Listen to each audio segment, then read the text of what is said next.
बिस्मिल्लाहिर्रहमानिर्रहीम। मोटी औरत को हकीम लुक़मान अलैहिस्सलाम के 11 नसीहतें। नंबर 1, रात को खाना कम खाया करो। नंबर 2, चावल का इस्तेमाल कम किया करो। नंबर 3, खाना खाकर फ़ौरन बिस्तर पर न लेट जाओ। नंबर 4, रोज़ 1 अदद लेमू का इस्तेमाल करो। नंबर 5, मछली खाया करो। नंबर 6, सलाद का इस्तेमाल किया करो। नंबर 7, दिन में पानी ज़्यादा से ज़्यादा पिया करो। नंबर 8, रात को जल्दी सो जाया करो। नंबर 9, खाना खाने से कुछ पहले 1 गिलास पानी पी लो। नंबर 10, सुबह निहार मुँह नीम गर्म पानी में अदरक डालकर पी लिया करो।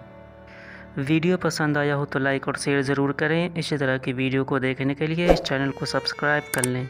मिलते हैं फिर किसी मालूमाती वीडियो के साथ।